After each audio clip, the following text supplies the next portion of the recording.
지난주일 부활주일이었는데요. 지난주만 1년에 한 번만 부활절이 아니라 여러분은 매일 부활절이 되시길 주의 이름으로 축복합니다. 이와 같은 부활의 기쁨이 저 전쟁으로 고통받는 우크라이나 백성들 가운데도 충만하기를 간절히 소망하는데요. 어느 분이 보내주신 동영상을 보니까 그들은 전쟁 중에도 사순절을 지키며 병사들이 열을 맞춰서 예수님의 십자가상을 들고 예식을 행하는 것을 보았습니다. 생사를 가르는 전쟁이 벌어지고 있는 우크라이나 국민들이요, 이런 전쟁을 할 때 얼마나 그 마음이 간절하고 애절하고 또 절실했을까, 얼마나 가슴이 뭉클했고 또 눈에서 눈물이 나왔을까. 우리는 평화로운 환경에서 부활절 행사를 치렀습니다. 그런데 그들은 그렇지 못하다는 거지요. 동방정교는 이렇게 이제 그리스 중심으로 동쪽에 있는 오르스톡스 처치들은요, 오늘이 부활절입니다. 오늘이 우리하고 다르게 오늘이 부활절인데 언제 미사일이 떨어질지도 모르는 상황에서 우크라이나에서는 부활절 예배를 드렸겠죠. 정말로 하나님께서 그들의 예배를 받으시고 그들을 불쌍히 여기시며 전쟁을 속히 끝나게 하시고 또 그 무너진 그들의 성읍들을 다시 부활의 능력으로 일으켜 세워주시기를 간절히 소망합니다. 부활은 죽은 자들에게 절실한 소망이라 말할 것입니다. 그러나 죽은 자는 소망할 수 없습니다. 그러므로 우리는 죽기 전에 부활을 소망해야 합니다. 그래서 우리는 지금 부활을 확신하고 부활의 소망으로 살아가는 일이 반드시 필요한 것인데요. 또한 인생은 누구나 언제 세상을 떠날지 모르기 때문입니다. 1827년 스코틀랜드에서 배에 올라탄 노인 목사님이 있었는데 그분은 스코틀랜드에서 50년 목회를 하고 은퇴를 하셨던 헨리 프랜시스 라이트라는 이름의 목사님이셨습니다. 건강을 위해서 따뜻한 곳에 살아야 한다는 의사의 조언을 따라서 프랑스 남부의 따뜻한 해안 도시 리비에라라는 아름다운 곳을 향해서 가고 있었는데 첫 번째 기항지인 프랑스 북부 항구에서 하룻밤을 지낼 때에 그 하룻밤을 지나고 아침에 이제 출항 시간이 되었는데도 목사님이 나타나지 않았다는 겁니다. 그래서 방을 찾아가 봤더니 방에 쓰러져서 돌아가신 채로 계셨다는 것인데요. 그런데 그분이 사용하셨던 책상을 보니까 밤사이에 쓰신 찬송시 한 편이 있었다는 겁니다. 그 찬송이 우리가 잘 아는 대로 때 저물어 날 이미 어두니라는 찬송인데요. 때 저물어서 날이 어두니 구주여 나와 함께 하소서. 내 친구 나를 잃어 못할 때 날 돕는 주여 함께 하소서. 내 사는 날이 속히 지나고 이 세상 영광 빨리 지나네. 이 천지 만물 모두 변하나 변찮는 주여 함께 하소서. 이게 1절 2절 가사인데요. 근데 그 다음 부분은 원문을 직역하면 이렇게 다르다고 합니다. 작은 인생은 썰물처럼 멀어가고 땅의 기쁨과 영광은 점점 희미해집니다. 변하지 않는 주님 내 속에 거하소서. 주님의 축복이 내 곁에 있으면 병도 힘을 못 쓰며 눈물도 쓰지 않습니다.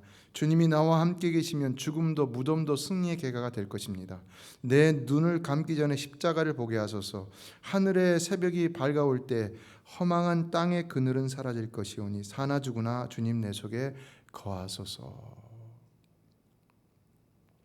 이 목사님께서 왜 이토록 간절한 마음으로 주님이 그 안에 거하기를 소망하고 있었다는 것입니까? 그 앞에 놓인 이 죽음이라는 위기 앞에서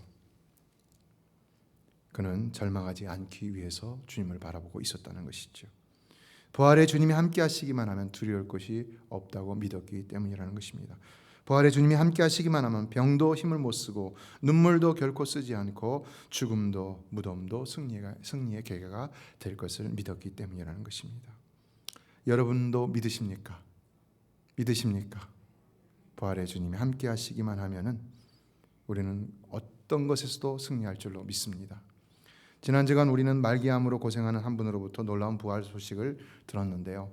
그동안 이 폐에서 수백 리터의 고름을 뽑아내고 그리고 암이 이제는 머리로 또 간으로 이렇게 전이가 돼서 어려움을 겪었는데 근데 이 폐에 물이 다 말라버리고 그래서 물을 빼는 기계를 다 빼게끔 돼버렸고 그리고 이제 간으로 전이됐던 암세포가 사라졌다고 합니다. 그리고 폐에 퍼져있던 암세포도 줄어들기 시작했다는 것입니다. 할렐루야. 이런 기적도 일어날 수 있는 줄로 믿습니다. 그가 하나님 앞에 눈물을 흘리며 기도할 때 하나님이 들어주셨던 것을 볼 수 있는데, 참 기도들을 많이 하세요. 보니까 우리도 같이 기도하고 또 중보기도 팀도 기도하고 부족한 정도 위해서 기도하지만은, 그러나 이분들이 기도를 많이 하시고, 그리고 특별히 이분이 그 당사자가 믿음으로 하나님 앞에 눈물을 흘리며 회개하며 기도하며 하나님의 역사를 체험하고 있는 것을 볼 수가 있습니다. 여러분, 믿음의 간구는 반드시 역사하는 힘이 있는 줄로 믿습니다. 성경입니다. 라이트 목사님이 눈을 감기 전 십자가를 보기 원했던 것은 그 십자가가 반드시 놀라운 부활의 능력을 가져올 것을 믿었기 때문이라는 것인데요. 이처럼 우리도 부활의 주님이 함께 하시기만 한다면 어떤 질병도 힘을 못 쓰며 눈물도 쓰지 않으며 죽음의 공포도 두렵지 않다는 사실을 믿어야 하는 것입니다. 그래서 인생은 삶이 어두워질수록 더욱 부활의 능력을 가진 그리스도의 십자가를 바라봐야 하는 것입니다. 그래야 그 부활의 능력으로 밝은 새벽을 맞이하게 되는 것입니다. 진정 부활의 소망이란 라이트 목사님의 경우와 같이 죽음을 생각하는 인생의 위기 속에서 더 커질 수 있다는 것을 깨닫게 되는데요. 그래서 죽음의 위기를 경험한 사람, 여러 가지 극한 위기를 경험한 사람과 그렇지 못한 사람과는 부활에 대한 간절함과 그 소망의 크기가 다르다 할 수 있습니다. 이에 우리는 인생은 누구나 항상 죽음의 위기 속에 살고 있음을 명심해야 되는 것인데요. 그런 위기감을 가지고 언제나 그리스도의 십자가와 부활의 주님을 바라볼 수 있어야 하는 것입니다. 오늘은 부활이 담고 있는 몇 가지 의미, 그 의미를 통해 우리에게 주시는 은혜에 대해서 생각해 보려고 하는데요. 오늘 우리가 함께 읽은 성경 본문은 여러분이 잘 아시는 말씀이죠. 이 말씀은 부활하신 주님이 제자들에게 승천하시기 전에 마지막으로 들려주셨던 대위임령이라고 할 수 있습니다. The Great Commission이라고 할 수 있죠. 너희는 가서 모든 민족을 제자로 삼으라. 이것이 주님이 우리에게 주신 대위임령인데, 부활하신 주님이 하늘로 오르시면서 마지막으로 제자들에게 주셨던 유언적인 명령이라고 할 수 있습니다. 그래서 사도행전 1장 8절에서도 이렇게 말합니다. 오직 성령이 너희에게 임하시면 너희가 권능을 받고 예루살렘과 온 유대와 사마리아 땅끝까지 이르러 내 증인이 되리라. 따라서 오늘 우리도 성령을 받은 주님의 제자들로서 반드시 땅끝까지 예수를 전하는 일에 힘써야 한다는 것인데요. 이것이 우리를 위해서 죽으시고 부활하심으로 우리의 모든 죄를 씻어주시고 죄인된 우리를 의인으로 만들으신 주님의 은혜에 대한 마땅한 태도라는 것입니다. 이에 제자들은 이와 같은 명령을 지키기 위해서 먼저 무엇을 했느냐? 성령의 충만함을 위해서 기도했던 것을 볼 수 있습니다. 우리도 이런 삶을 내가 어떻게 살 것인가 고민할 것이 아니라 이런 삶을 감당하기 위해서 먼저 하나님 앞에 기도해야 된다는 것인데요. 제자들이 기도할 때 사도행전 1장 14절을 보면 이들은 아버지의 약속하신 바 성령을 얻기 위해서 예루살렘을 떠나지 아니하고 오직 그 예루살렘 안에 마가의 다락방에 모여서 마음을 같이하여 기도에 전혀 힘썼다고 기록하고 있습니다. 그랬을 때 열흘이 지난 오순절에 그들이 기도하던 마가의 다락방에 성령의 충만한 역사가 드디어 나타나게 됐던 것을 볼 수 있는데요. 그래서 그들은 그 충만한 역사 가운데 힘을 얻고 나가서 복음을 담대하게 전했던 것을 볼 수 있습니다. 성지순례를 가보면은 마가의 다락방이라고 하는 곳은 이렇게 밑에 이렇게 조그만 곳이 아닙니다. 그 보면 예루살렘 성전 가까이에 높은 곳에 있는 큰 집에 있는 한 이 정도 되는 공간입니다. 굉장히 큰 공간입니다. 거기에 이렇게 다 이렇게 울리게끔 이렇게 되어 있는 것을 볼 수 있는데 아주 잘 되어 있습니다. 그곳에서 120명의 제자들이 모여서 기도를 했고 거기서 성령의 충만을 받고 그랬을 적에 요세푸스는 당시 그쪽 예루살렘 어느 지역에서 그러니까 바로 마가의 다락방을 얘기하는 것이죠. 꽝 하는 폭발음이 들렸다고 합니다. 이게 성령의 임재하는 역사가 청각적으로 드러났던 것이죠. 그래서 그들은 나가서 복음을 전하면서 그날의 제자의 수가 3,000이나 더했다고 했고 그리고 또 다시 성령 충만함으로 나가서 4,000을 더하여 그 예루살렘 초대교회는 이미 10,000명이 넘는 초대형 교회가 되었습니다. 그럼에도 그들이 예루살렘을 벗어나지 못할 때 주님은 어떻게 하십니까? 스데반의 순교를 통해서 그들을 사방으로 흩어버리셨던 것을 볼 수 있습니다. 왜 그러셨습니까? 바로 주님의 명령 때문인 것이죠. 온 민족으로, 모든 민족으로 제자를 삼게 하시기 위해서, 예루살렘과 온 유대와 사마리아와 땅끝까지 이르러 예수의 증인이 되게 하시기 위해서 그들을 흩어버리셨다는 것입니다. 그래서 예수님의 제자들을 보면 혹은 로마로, 혹은 인도로, 혹은 소아시아로, 혹은 애굽으로, 혹은 이디오파로 전 세계를 향하여 사방으로 흩어져서 복음을 전하였던 것을 볼 수 있는데, 그러다 대부분이 순교를 당하였죠. 예수님의 제자들만 순교를 당한 것이 아니라 초대교회 많은 주의 종들이 복음을 전하다 거의 다 순교를 당했습니다. 사도 요한도 순교를 당한 거나 마찬가지인 것은 끓는 기름가마에 죽으라고 집어넣은 것입니다. 그런데 신비롭게도 죽지 않았어요. 그냥 하나도 다치지 아니하고 다시 살아났습니다. 그러니까 그를 반모섬으로 유배시켰던 것입니다.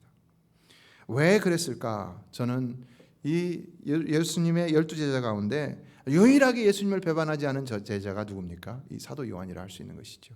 그는 다른 제자들이 다 예수님의 십자가 앞에서 도망갔을 때 오히려 이는 예수님 십자가 밑으로 다가가서 예수님 곁에 있었던 것을 볼 수가 있습니다. 여러분, 우리도 진정 주님을 남다르게 사랑한다면 주님도 우리를 남다르게 사랑해 주신다는 사실을 믿으시기 바랍니다. 어쨌든 우리는 반드시 예수의 증인이 되는 삶을 살아야 한다는 것인데요, 그것이 주님의 뜻인 것이고 또 부활로 하나님의 은혜를 얻은 것에 대한 우리의 마땅한 보답의 삶이 된다는 겁니다. 이에 첫째, 그리스도의 부활에는 회복의 은혜가 있다는 사실을 기억하시기 바랍니다. 본문을 보면은요, 주님이 다시 제자들에게 복음 전파의 사명을 주시는 것을 볼 수 있는데, 그러나 생각해 보면 어떻게 주님을 그토록 배반하고 도망을 갔던 제자들에게 다시 또 사명을 줄 수 있는가? 어떻게 그들이 무슨 낯으로 주님의 사명을 받아서 내가 주의 제자라고 하면서 그 사명을 감당할 수 있는가? 오늘날 우리 자신도 생각해 볼 수 있죠. 하나님의 은혜로 구원을 받은 우리, 그러나 삶에서는 여전히 범죄하고 타락한 모습을 보이는데 어떻게 우리가 그 거룩한 주님의 사명을 감당할 수 있을까? 주님은 감당하라고 하는데 우리는 어떻게 감당할 수 있을까? 어떻게 감당할 수 있겠습니까? 그러나 요한복음 21장을 보면 부활하신 주님은 자신을 배반한 베드로에게조차도 찾아가셔서 내 어린 양을 먹이라, 내 양을 치라, 내 양을 먹이라 라고 하셨다는 사실입니다. 베드로가 어떤 사람입니까? 베드로는 예수님의 수제자였죠. 그러나 그가 예수님을 그렇게 사랑했는데도 불구하고 가야바의 뜰에서 예수님을 3번이나 부인하였습니다. 그랬던 그가 어떻게 다시 예수님에게 특별한 은총을 받고 예수님이 유일하게 그를 직접 찾아가 주셔서 그의 사명을 다시 회복시켜 주실 수 있었는가? 이런 모든 것들, 제자들의 사명의 회복, 오늘날 우리의 연약함에도 불구하고 계속해서 우리가 그 거룩한 사명을 감당할 수 있는 근거는 무엇이냐? 그것은 바로 예수 그리스도의 부활 때문이라는 것입니다. 그 부활이 그리스도를 배반한 제자들, 베드로, 또 오늘도 우리가 찬송하는 것처럼 우리는 늘 주님을 배반하나 찬송하죠. 그러한 우리를 다시 사명자로 회복시켜주는 놀라운 은혜가 있기 때문이라는 것입니다. 그리스도의 부활이 없었다면 그 제자들이 다시 사명자로 회복될 수 있었을까? 그리스도의 부활이 없었다면 오늘날 우리가 이렇게 날마다 연약하여 범죄하는데도 불구하고 주의 사명을 감당할 수 있는가? 그건 아닐 것입니다. 그리스도의 부활이 있었기 때문에 오늘도 그 부활이 오늘 우리 삶에 여전히 영향력을 미치며 역사하고 있기 때문에 나 같은 연약한 존재라 할지라도 주님의 사명을 감당할 수 있다는 것입니다. 벤 브레니어라는 사람은 이런 말을 했습니다. 예수 부활 이전에는 그리스도인이 없었다.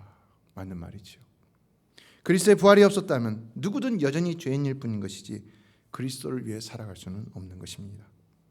그러나 이제는 누구든 그 부활의 예수를 믿기만 하면 어떤 죄를 지었다 할지라도 그 부활로 인하여서 다시 회복의 은총을 누리며 놀라운 사명의 길을 갈 수가 있다는 것인데요. 얼마나 큰 은혜입니까? 나같이 못난 인간이 그 귀하신 하나님을 위해 그리스도를 위해 살아갈 수 있다는 이것이 정말로 얼마나 큰 은혜인지 우리는 알 수 없습니다.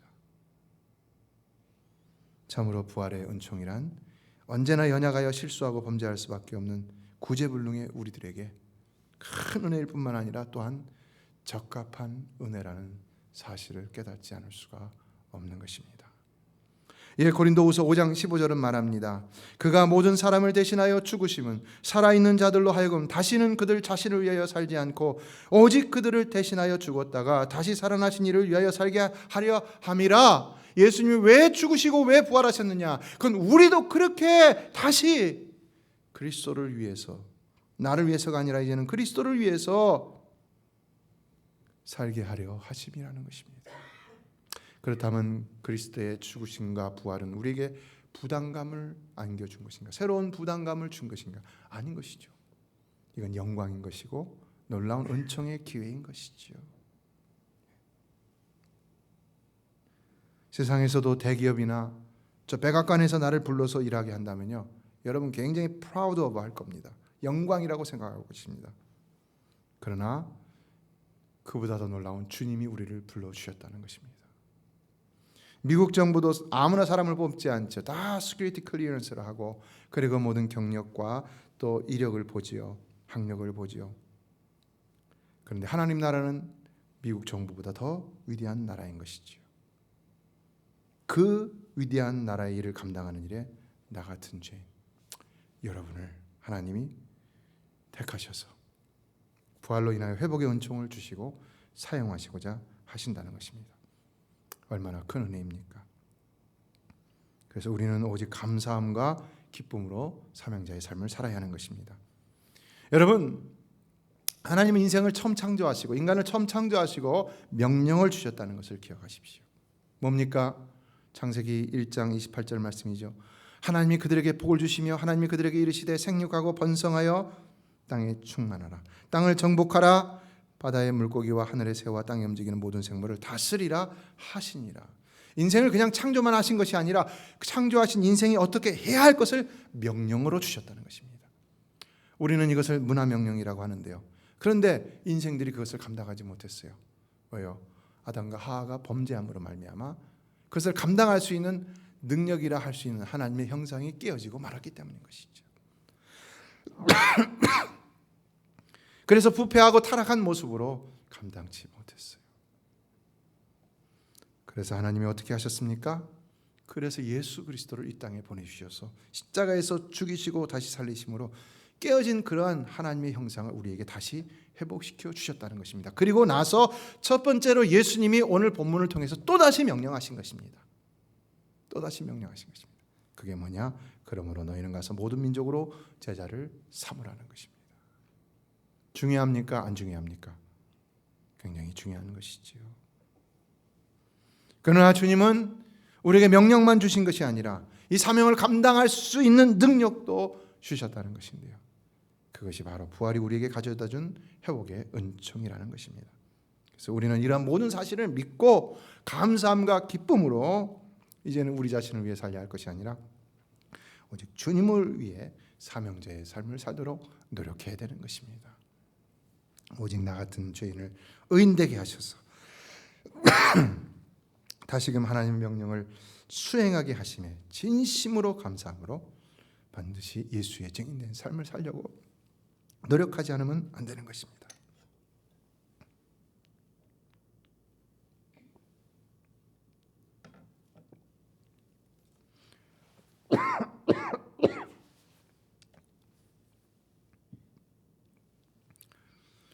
이에 요한복음 15장 8절은 말합니다. 너희가 열매를 많이 맺으면 내 아버지께서 영광을 받으실 것이요 너희는 내 제자가 되리라. 이 말씀만 보면은요, 우리가 열매를 많이 맺어야 주님의 제자가 된다는 것이죠. 그러나 이 말씀의 진정한 의미는 무엇입니까? 우리가 많이 열매를 맺음으로 우리가 주님의 제자라는 것을 컨펌하라는 거예요. 증명하라는 거예요. 너는 너의 삶으로 네가 과연 예수의 제자인 것을 증명해내라는 거예요. 하지만 이와 같은 삶을 살 수 있다는 것이 얼마나 영광이겠습니까? 예, 요한복음 15장 16절은 말합니다. 너희가 나를 택한 것이 아니요 내가 너희를 택하여 세웠나니. 여러분이 이 자리에 오게 된 것은 여러분의 선택이 아니라는 것입니다. 주님이 여러분을 택하셨기 때문이라는 것입니다. 여러분이 내가 하나님을 믿기로 택했습니다. 그래서 여러분이 예수를 믿게 된 것이 아니라 하나님이 여러분을 택하셨기 때문에 오늘 여러분이 하나님 앞에 예배할 수 있다는 것입니다. 믿으십니까? 그러나 그 하반절을 보면 이는 너희로 가서 열매를 맺게 하고 또 너희 열매가 항상 있게 하여 내 이름으로 아버지께 무엇을 구하든지 다 받게 하려 함이라 라고 이제 두 가지를 말씀하지요. 왜 우리를 하나님 택하셨느냐? 열매 맺게 하시기 위해서라는 것이고요. 그러나 열매를 맺는 것으로 끝나는 것이 아니라 그를 통해서 또한 우리가 예수의 이름으로 하나님 앞에 무엇이든지 구하여서 다 받게 하시기 위함이라는 것입니다. 그렇다면 우리가 주님이 주신 그 사명에 충실한 삶을 살 때 얼마나 풍성한 삶을 살 수 있다는 것을 가르쳐주고 있는 것입니까? 그러나 우리 주님의 부활의 은혜로 사명이 회복된 우리는 반드시 이러한 삶을 살아야 한다는 것이지요. 그래서 반드시 부활의 그 놀라운 믿음뿐만 아니라 그 소망뿐만 아니라 그 능력을 항상 모든 삶에서 체험하며 살아갈 수 있어야 한다는 것입니다. 결코 내 힘과 내 노력과 내 지혜로만 살아가려고 하지 말고 이러한 놀라운 하나님의 은혜로 살아가려고. 그래서 우리는 사명을 감당하며 열매를 맺고 늘 기도에 충실함으로 하나님의 은혜를 구하는 가운데 과연 그 은혜를 누리며 살아갈 수 있어야 한다는 것입니다. 윌리엄 카스퍼는 부활은 묵은 생명의 회복이 아니라 새로운 창조의 시작이다 그랬어요. 부활이라는 것은 예수님의 부활은 예수님이 돌아가시기 이전의 모습으로 다시 새롭게 살아난 것이 아니라 새로운 창조의 시작이라는 것입니다. 그래서 예수님의 부활은 이전의 모습이 아니었죠. 영광스럽게 변화된 모습이었던 것을 볼 수 있습니다. 오늘 우리가 기대해야 될 부활의 그 은혜라는 것도 부활의 능력이라는 것도 그렇다는 것입니다. 내가 기대하는 부활이 겨우 세상에서의 어떤 잘 되는 것, 내가 예전에 세상에서 잘 살았었는데, 내가 돈이 많았었는데, 우리 가문이 특출했었는데, 그게 부활이 아니라는 겁니다. 이는 새로운 창조의 시작이 있어져야 한다는 겁니다. 하나님 나라 안에서.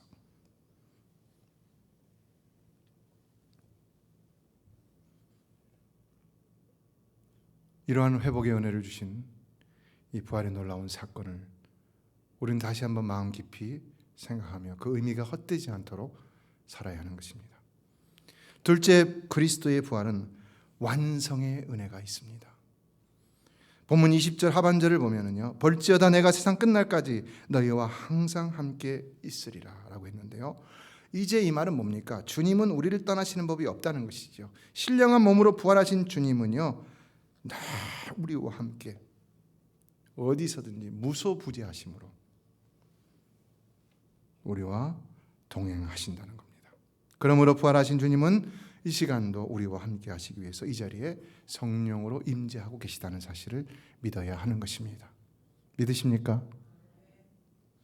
우리의 눈으로 볼 수 없고 손으로 만질 수 없지만 그러나 엠마오로 가던 두 제자에게 부활하신 주님이 나타나셔서 말씀을 전해주실 때 그들이 그 주님이 부활하신 주님이라는 것은 몰랐지만 그러나 가슴이 뜨거웠다고 그랬어요. 이게 바로 성령의 역사인 것이죠. 오늘 여러분에게도 말씀을 들을 때 여러분도 항상 예배를 드릴 때마다 마음이 뜨거워지는 역사가 일어나게 되기를 주님의 이름으로 축원합니다. 이처럼 주님은 부활하심으로 자신의 모든 사역을 완성하셔서 우리의 모든 구원도 완성해 주셨던 것인데요. 그러므로 로마서 6장 9절은 말합니다. 이는 그리스도께서 죽은 자 가운데서 살아나셨음에 다시 죽지 아니하시고 사망이 다시 그를 주장하지 못할 줄을 알미로다. 그는 과거의 예수로 다시 부활하신 것이 아니라 이제는 영원히 죽지 않는 영광스러운 그런 몸으로 부활하셨기 때문에 다시 죽지 않는다는 겁니다. 사망이 다시 그를 주장하지 못한다는 겁니다. 이에 히브리서 10장 14절은 이렇게 말합니다. 그가 거룩하게 된 자들을 한 번의 제사로 영원히 온전하게 하셨느니라. 이제는 예수 그리스도뿐만 아니라 그 예수가 온전케 한 우리도 영원히 영생을 누리는 완전한 자로 다시 부활의 은총을 누리게 되었다는 것입니다. 그래서 죽어도 살겠고 무릇 살아서 나를 믿는 자는 영원히 죽지 아니하리니 이것을 내가 믿느냐? 여러분은 믿으십니까? 오늘 우리는 이 부활의 믿음을 다시 확인하며 하나님의 우리에 대한 구원이 완전한 구원이라는 것을 확신할 수 있어야 하는 것입니다. 그러므로 이제 우리는 더 이상 죄인이 아닙니다. 의인입니다. 어떻게 의인이냐? 나는 여전히 범죄하는데 내가 어떻게 의인이냐? 그것은 하나님이 그렇게 만들어 주셨기 때문이라는 것입니다. 주님은 의인을 부르러 온 것이 아니라 죄인을 부르러 왔다고 그랬지요. 그런데 그렇게 해서 죄인을 불러주신 그 주님이 그 죄인들을 위해서 죽으시고 부활하심으로 그들을 의롭게 하셨다는 것입니다. 이것을 우리는 하나님의 의라고 말하는데요. 우리의 자격과 공로에 의해서 우리가 의롭게 된 것이 아니라 오직 하나님이 그렇게 하셔서, 하나님이 은혜로 그렇게 하셔서 우리를 의롭게 하셨기 때문에 하나님의 의, 주체가 하나님이라는 겁니다. 이에 하나님은 은혜로서 우리에게 의롭다 칭하심을 허락하셨던 것을 볼 수 있는데요. 칭의라고 하죠. justification. 이것은 완전한 의인 것입니다. 왜냐? 그 의를 칭해 주시는 하나님이 유일한 심판자이시기 때문인 것입니다. 다시 말해, 여러분이 죄인인지 의인인지 죄인이 아닌지 이걸 어디서 판단합니까? 세상에서는요, 법원에 가서 판단하죠. 저지가 판단하는 거죠. 우리 하나님이 바로 저지라는 겁니다. 근데 우리 하나님은 어떤 저지입니까? 수프림 코트보다 더 위에 있는, 그렇죠, 온 세계 가운데 가장 파이널로 계신, 가장 수프림보다 더 높은 곳에 계신 저지라시는 거예요. 재판관이라는 건데요. 그분이 우리를 의인이라고 칭하셨기 때문에, 그래서 우리는 의인이라는 것입니다. 그분은요, 그렇게 우리를 의롭다고 칭하시기 위해서 자신의 독생자를 죽이셨습니다. 그의 피를 흘리셨습니다. 그로 고난을 당하게 하셨습니다. 그로 사망의 권세를 겪게 하셨습니다.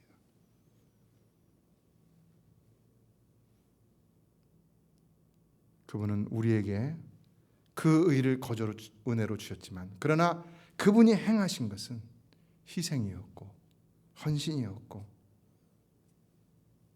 엄청난 수고였습니다. 그분은 그의 의를 공의로 이루셨던 것입니다. 그러므로 오직 그 고귀한 피를 흘려 그 희생을 통해서 우리의 모든 죄값을 치러주시고 우리를 의인으로 칭해 주신 하나님의 은혜는 누구도 비난할 수 없는 것입니다. 이에 의인이라 칭함을 받아도 여전히 부족함이 많은 우리는 그 은혜가 헛되지 않도록 정말로 의인다운 삶을 살려고 노력해야 된다는 것인데요. 의인이다, 의인이라 이렇게만 하면서 의인다운 삶을 살지 못하는 것은 하나님의 그 놀라운 은혜를 헛되이 받는 일이 된다는 겁니다. 그래서 주님이 우리에게 말씀하신 것이죠. 쉬지 말고 기도하라. 늘 말씀에 순종하며 살라. 깨어 주님 맞을 준비를 하라. 성경이 우리에게 여러 가지로 말씀하시는 것이죠. 그래서 부족한 것은 도와주신다는 거예요. 부족한 것이 도우신다는 거예요. 지금도 하나님 보좌 우편에서 우리의 연약함을 위해서 우리 주님께서 친히 간구하고 계신다고 말씀하셨고, 우리가 자빠져서 아무것도 하지 못할 때 성령께서 말할 수 없는 탄식으로 우리를 왜 친히 간구하신다고 그랬어요. 그래서 주님은 오늘도 일어나라, 일어나라, 일어나라, 다시 힘을 내어 의인다운 삶을 살아라 라고 말씀하고 있다는 것입니다.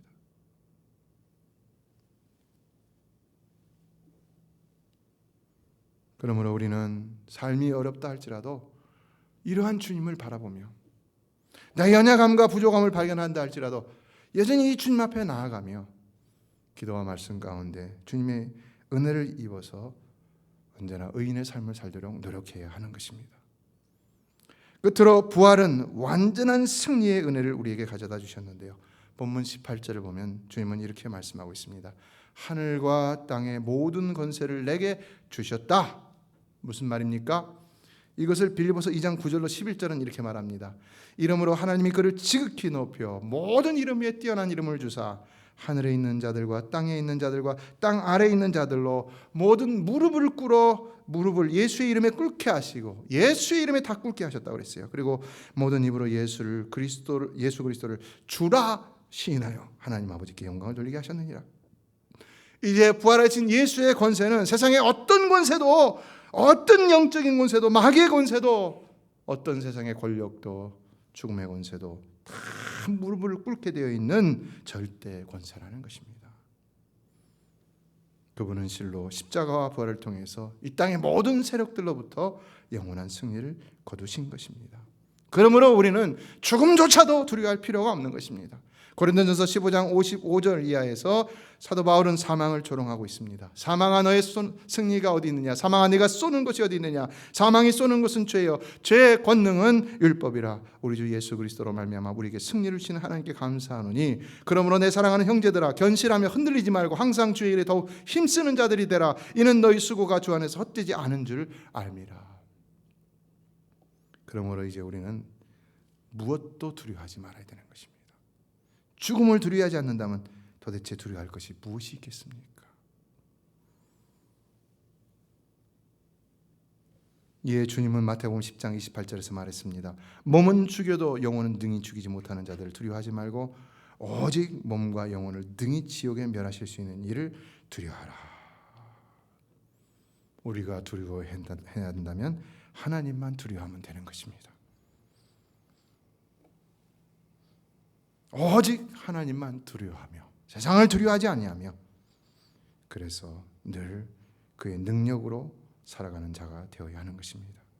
이에 로마서 8장 35절 이하에서는 이렇게 말합니다. 누가 우리를 그리스도의 사랑에서 끊으리요? 환난이나 곤고나 박해나 기근이나 적신이나 위험이나 칼이리야. 기록된 바 우리가 종일 주를 위하여 죽임을 당하게 되며 조살당한 할 양같이 여김을 받았나이다 함과 같으니라. 그러나 이 모든 일에 우리를 사랑하시는 이로 말미암아 우리가 넉넉히 이기느니라.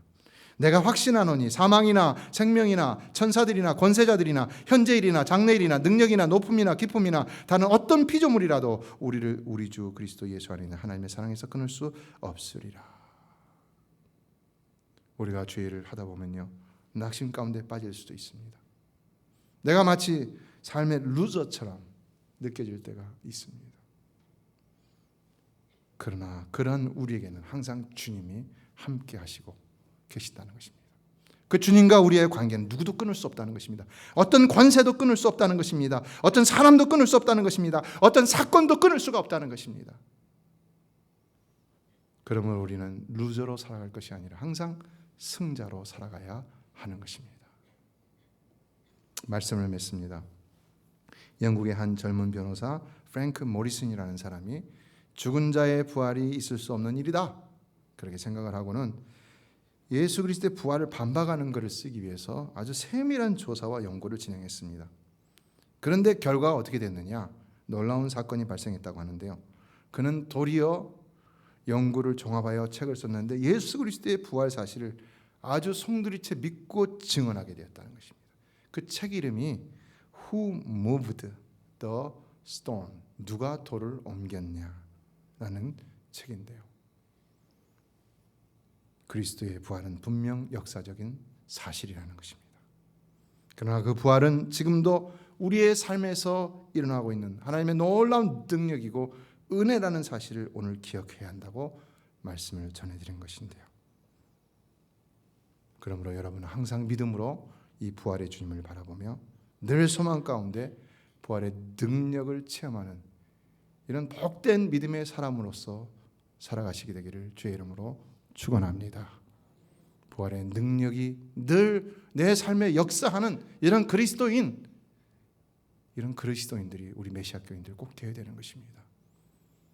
그래야 우리가 그 그리스도를 담대히 또 증거하며 많은 열매를 맺고 우리의 기도가 응답되며 더 풍성한 삶으로 나갈 수 있는 것입니다. 이런 삶을 꼭 사시기를 주의 이름으로 축원합니다. 기도하겠습니다.